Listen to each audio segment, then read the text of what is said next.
Nós, como diretores, a gente é produtor e acaba não ficando full time aqui, né? Então, quem fica, a gente tem uma equipe hoje em todas as áreas, né? Aqui internamente, para quem não conheceu, convido depois para conhecer. Aí temos os nossos braços no campo, que levam os projetos. Temos as nossas assessorias em outros estados também, em Brasília e outros países também. E a gente acaba fazendo a representatividade e buscando os pleitos dos produtores, aí, seja na parte política, ambiental, política de crédito, logística, infraestrutura, em todas as esferas de representatividade. Tá? Então, Natan é nosso diretor administrativo. Nossa diretoria hoje é composta por jovens também, é uma mescla, né? E isso também eu gostaria de frisar que é um dos maiores ativos da agricultura brasileira, é a juventude que vem no comando. Quando a gente parte aqui, eu citei bastante a agricultura americana, ela passa por uma tragédia, eu diria assim, porque não tem a sucessão. O agricultor americano hoje ele envelheceu, as terceiras, quartas, quintas gerações não estão mais no campo, e quando a gente vai para o campo nos Estados Unidos, a gente vê cidades que tinham 50, 70, 100 mil habitantes há 15 anos atrás, com 20, 30 mil sendo evacuados. Então, o Brasil hoje tem um capital, além da vocação agrícola, tem o capital humano, jovem, né, no campo aí para as próximas gerações. Bom, como que a gente enxerga a questão política, né? Eu acho que tudo é regido pela política, não importa se seja agricultor, se seja comunicador, seja professor, seja empresário do ramo da indústria. Então, como eu disse aqui, o Mato Grosso é um grande produtor hoje e necessita de uma série de coisas aí para se tornar cada vez mais efetivo, eficiente e ser viável. Uma delas é a infraestrutura, né? Então, só para vocês terem uma ideia, eu gosto sempre de falar esse número, a gente tem o tamanho de França e Espanha, lá eles têm quase 70 mil quilômetros de ferrovia, aqui nós temos 300. Olhem bem onde a gente está inserido, além dele estar do lado dos portos. Então, o nosso entendimento de qualquer governo, a qualquer tempo, é que o produtor faz a sua parte, que é o que ele sabe fazer, que é produzir, como a dona de casa sabe fazer a função dela, como o comerciante sabe fazer, e o governo ele tem a obrigação de saber o que são as carências e as necessidades de cada setor. Então, cada um fazendo a sua parte e conhecendo o país que governa, eu acho que a gente vai caminhar para frente, vai caminhar em prol aí do desenvolvimento. Então, é papel do governo saber o que é carência na infraestrutura, o que é carência na logística, o armazenamento, como eu citei aqui. Para os senhores terem uma ideia, o Mato Grosso produz esse ano em torno de 86 milhões de toneladas, é isso? Entre soja e milho, e só tem capacidade de armazenar 44 milhões de toneladas. O que quer dizer isso, pessoal? Se nós tivéssemos uma barreira de exportação, por exemplo, como a Ucrânia teve com a Rússia, o que ia se fazer com todos esses milhões de toneladas de grão produzidos no Mato Grosso? Isso são políticas públicas, né? Então, para responder sua pergunta de forma direta, nós entendemos que todo governo tem a obrigação de entender e conhecer e tentar, dentro do possível, sanar os problemas aí para tornar viável, no nosso caso, a agricultura, mas também os outros setores, né? A educação, a saúde, a infraestrutura, né? Esse é o papel do governo. Quando a gente compara com outras legislações, nossa é péssimo, porém a gente vai cumprir as legislações, né? Nos lugares que o bioma for poder converter 20, vai converter 20, onde não puder, não vai, e obviamente a gente vai respeitar a legislação vigente. Com relação à visão do resto do mundo para o Brasil, nós entendemos que, em primeiro lugar, existe uma falha muito grande, eu entro no seu mérito, Fabério, e a falha é nossa. Por que a falha é nossa? Eu não falo nem como produtor, como cidadão que somos, né? Então, muitas vezes a gente leva as narrativas que a gente compra, né? Quando a gente ouve um artista falando, por exemplo, alguém que não conhece, a pessoa vai falar da parte ambiental do Brasil. Então, o brasileiro começa a denegrir o que o Brasil tem de melhor. Por exemplo, quando alguém fala da sustentabilidade do Mato Grosso, como cidadão, e aí eu não vou me colocar como produtor, eu deveria ter orgulho. Falar, poxa, eu moro num estado, e no Brasil não é diferente, né, que é o maior produtor do mundo de alimento como estado e usa 13% do território dele. Então, antes de levar uma narrativa falsa de inverdades, nós mesmos acabamos prejudicando o nosso país. Isso é uma luta desigual, porque imagine que poder de comunicação que a gente tem. Quando a gente se depara com uma pessoa que tem milhões de seguidores aí, o que é um produtor falando? O que representa um presidente de entidade falando? Seria um grão de areia no deserto. Por isso que essa aproximação, Fabélia, essa busca da comunicação, que por muito tempo ficou falha, e é uma falha nossa, do nosso setor, ela precisa mudar. Nós precisamos ser os vetores da verdade e, obviamente, legalistas, punir o que tem que ser punido. Primeiramente, para nós é importante que quem esteja na cadeira do Ministério conheça as demandas. E mesmo que se não conhecesse, é papel nosso, é obrigação nossa levar essas demandas. Mesmo que o ministro Favaro não conhecesse, nós iríamos levar, como estamos fazendo, seja o governo que estiver lá, a gente vai aí e vai levar as demandas. Nós esperamos que esse trânsito que ele teve, que essa passagem que ele teve por uma tão importante entidade, que de certa forma foi o que o projetou lá à frente, as demandas sejam levadas de fato, né? E que não sofram interferências dentro do governo, porque a gente sabe que os poderes dentro do Ministério da Agricultura são limitados. Eles vão depender do Ministério da Economia, eles vão depender do Ministério do Meio Ambiente, da visão que o governo tem acerca da produção, né? Mas nós esperamos que o ministro tenha o olhar voltado, né, para esses gargalos, né, da função dele, da pasta dele, que é a agricultura, e aí sim entra o armazenamento, que é uma pauta zero, e para se existir armazenamento precisa do incentivo governamental, e não é da doação do armazém, mas sim de políticas de crédito que viabilizem se pagar ao longo do tempo. Você não consegue fazer o armazém e pagar em um ano, ele precisa ser pago ao longo do tempo, né? E a infraestrutura, por ser conhecedor também, a troca de informação do ministro da Agricultura com o ministro da Infraestrutura, né, essa interação, e que não cometa o erro de cair nas armadilhas ambientais, das falácias e das ideologias internacionais, porque a gente corre o risco de ter o nosso próprio governo, às vezes, fazendo o que a gente acabou de falar, falando mal do que nós temos de melhor, né? Então, o papel da entidade representativa é levar, independente de quem esteja lá. Hoje é o ministro Favaro que está lá, já passou a ministra Tereza, que fez um excelente trabalho também, e o que a gente tem de maior convicção é que presidente de entidade passa, né? Presidente da República passa, ministros passam, mas os setores persistem, né? A agricultura persiste independente da ProSoja, independente do governo, o jornalismo persiste, o comércio persiste, né? Então a gente vai estar aí para somar, e a gente não vê de maneira nenhuma como uma vantagem ou um empecilho o fato dele ter o conhecimento. A gente espera que se reverta em ação.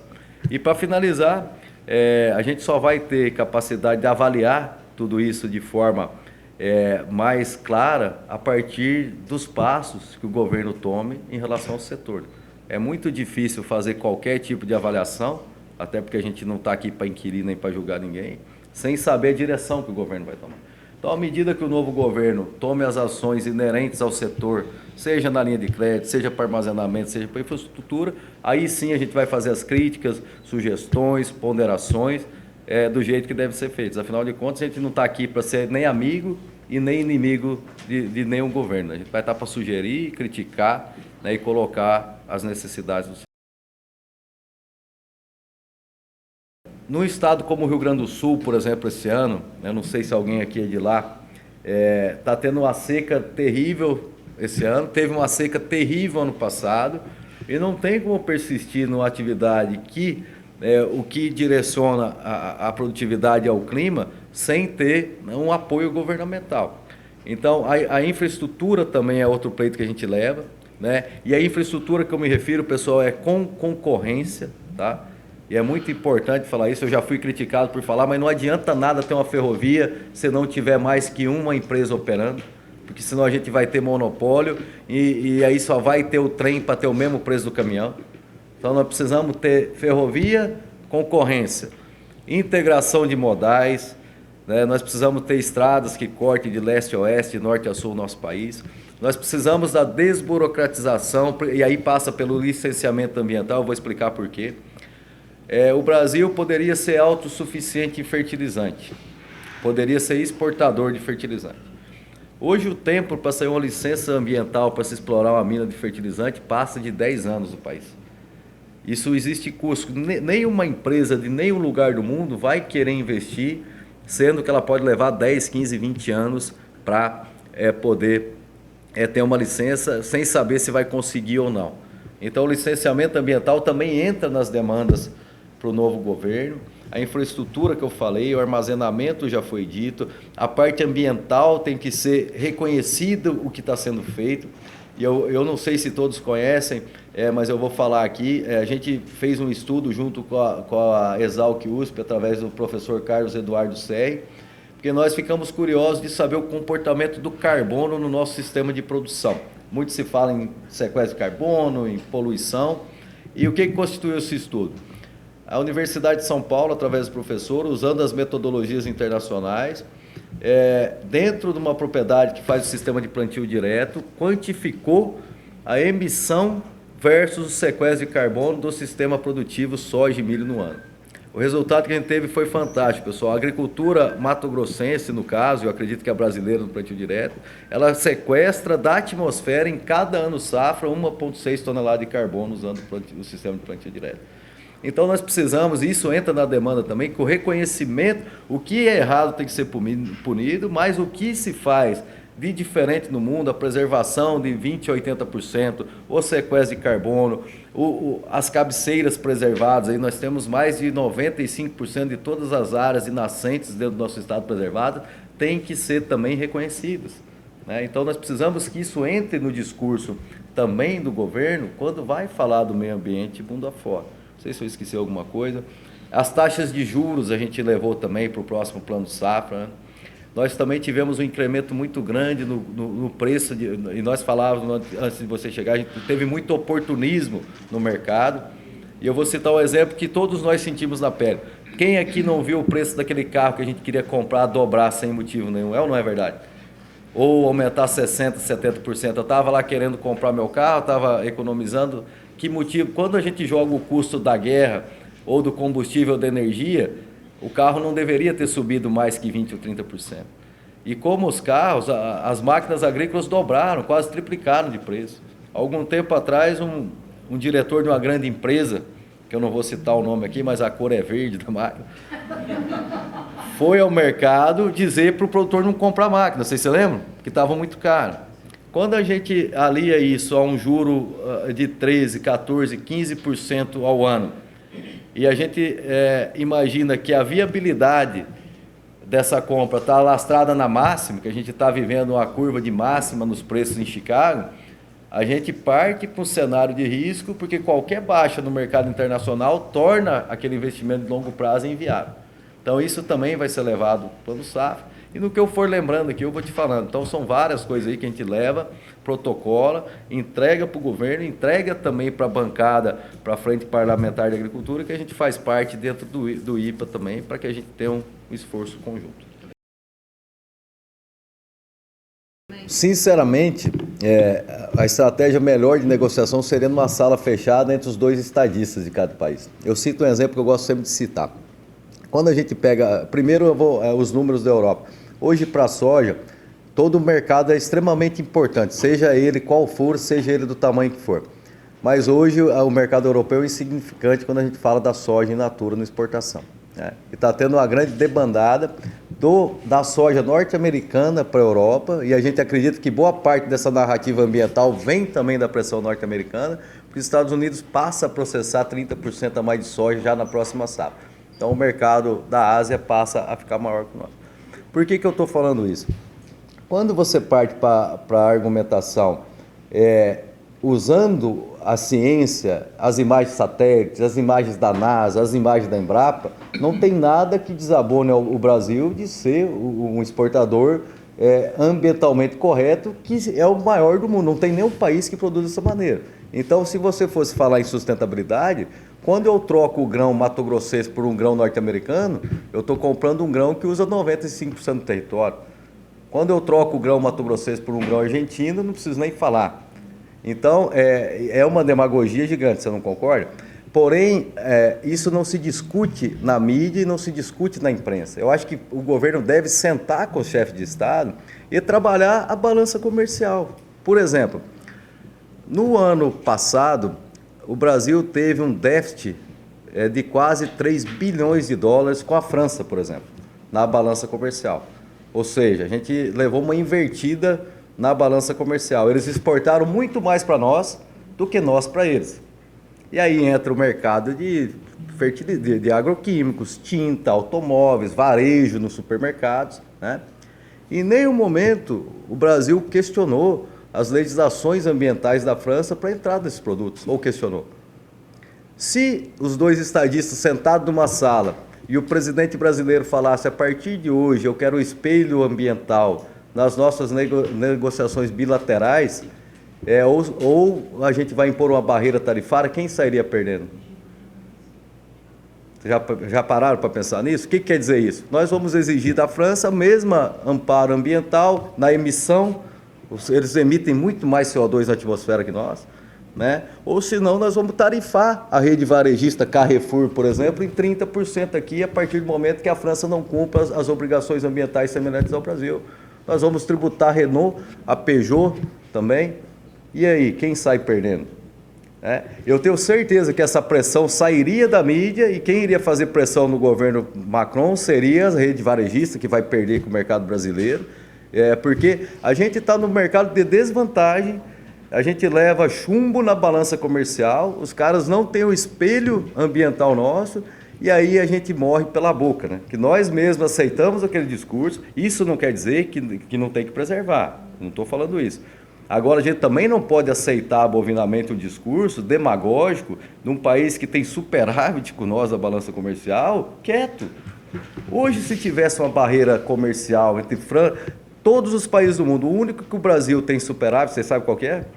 É a China. É o único que a gente não pode falar nada. Esse é o único. O resto, o Brasil é deficitário com todos. Então, eu acredito que uma estratégia coerente, além de manter a preservação ambiental que a gente tem, isso tem que ser aumentado, tem que ser valorizado, tem que ter o pagamento pelo sequestro de carbono, nós precisamos que os nossos líderes tenham firmeza nas negociações e exijam também que os outros países preservem. Porque nós estamos preocupados com o meio ambiente, por isso a gente preserva 80%, por isso a gente sequestra carbono, e vocês, né? Então, eu acho que, e obviamente que isso é uma discussão de líderes e de ações. Não adianta nada ficar indo em COP, ficar falando que vai fazer e que não vai, quando a China vai lá, por exemplo, e fala que antes de não garantir a segurança alimentar e energética dela, eles não vão fazer nada. O Brasil, quando a gente fala em emissão de CO2, não é nada. Reino Unido emite mais que nós, França, Alemanha, Inglaterra, já falei aqui, Espanha, até Portugal emite mais CO2 que nós na atmosfera, né? Então, eu acho que também tem que ter firmeza nas ações, manter as ações ambientais, mas trabalhar também na balança comercial. Nós precisamos valorizar os países e os nossos líderes também.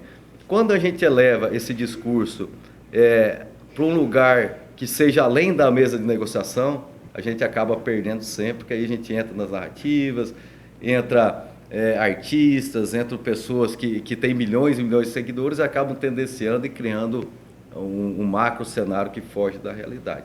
Então, para ser específico, eu acho que é na mesa de negociação 4 paredes. Ou você cumpre uma legislação ambiental que nós, ou a gente vai impor barreiras aí. Quem perde é que tem superávit.